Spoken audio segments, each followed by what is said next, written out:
Assalamualaikum. Kelar drama mewek bocah SMA, nongolah drama warisan nunggu nenek mati. Sebenarnya apa yang dilakukan GDH ini ya nggak jenis-jenis amat sih.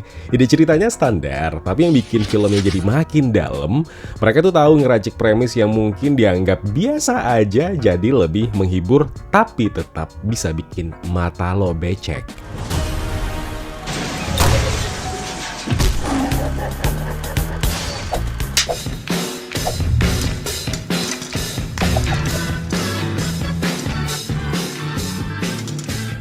Nggak GDH namanya kalau nggak bikin penonton ketawa terpingkal atau nangis kejer. Gak usah ngarap teknis sinematografi yang apik. Sinetron TV mungkin lebih canggih soal penggarapan aspek teknis satu itu. Tapi sayangnya, TV nggak akan bisa bikin cerita yang se-magical GDH ini. Serius, ketimbang kau masih jadi penyepong bodoh film sampah itu, sini tak kasih tahu. Film ini jauh lebih layak dapat panggung dan apresiasi.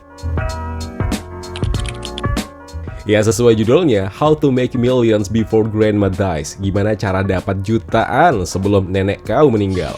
Film drama keluarga asal Thailand yang disutradarai oleh Pat Bonitipat. Betul nggak sih namanya?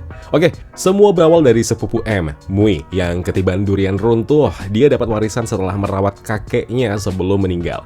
Nah, si M pun terobsesi mengetahui apa yang terjadi sama sepupunya. Dan pada akhirnya, M pun mulai tuh berinisiatif merawat amah atau neneknya yang kebetulan sudah divonis mengidap kanker stadium akhir. Ya, cucu bodat, bukannya tulus merawat si nenek, justru dia punya niat terselubung. Besar harapan nantinya dia juga akan dapat warisan seperti yang dialami sepupunya. Tapi ya gitu, seiring berjalannya waktu, justru M mulai merasakan kasih sayang nenek yang sebenarnya dan menjalani hari-hari terakhir dengan neneknya, di mana mereka melakukan segala hal yang bisa dilakukan oleh M. Sinopsis yang sepanjang itu aku jabarkan, kalau orang yang ogah nonton film ini, ya jelas di otaknya mungkin bakal nganggap film How to Make Millions Before Grandma Dies tak ayal cuma seperti kisah basi drama keluarga yang sering muncul di drama-drama TV kan? Nah disinilah letak kelemahan film ini yang mungkin akan dianggap film dengan cerita generik begini dan tidak ada yang spesial. Ya spesial menurut penonton lokal kan satu, yang ada unsur eksploitasi kekerasan seksual, iya kan? Lanjut, masih soal rasa yang di bawah standar kualitas sinema unggul. Film ini juga masih terasa lemah di beberapa hal, khususnya pengkarakteran dan juga performa acting yang kadang terasa biasa banget.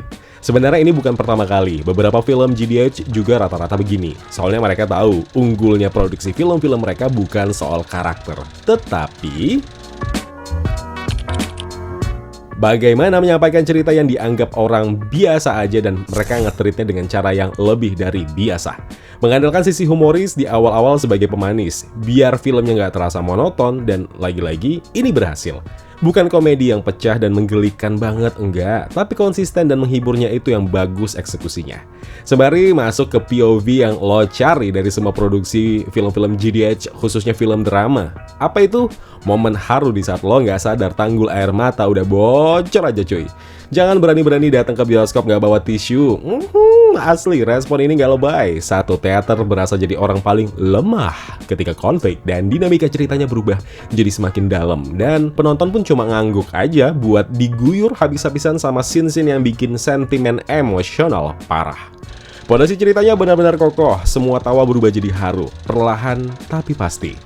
Jangan harap kau cuma bisa nyeka air mata modal ujung jari doang, nggak bisa nyet, nggak akan bisa.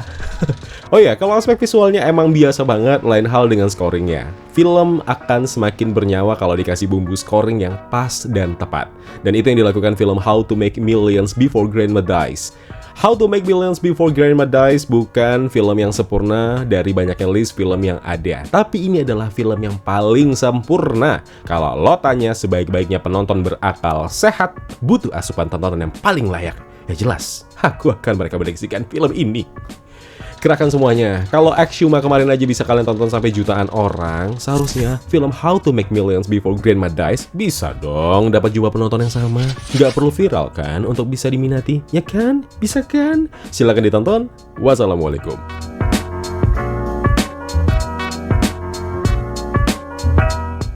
Ya kawan-kawan, terima kasih telah menonton video review ini. Jangan lupa klik tombol like-nya kalau kalian suka, klik tombol dislike kalau tidak suka. Klik juga tombol subscribe dan bell notifikasinya biar gak ketinggalan review-review film terupdate lainnya.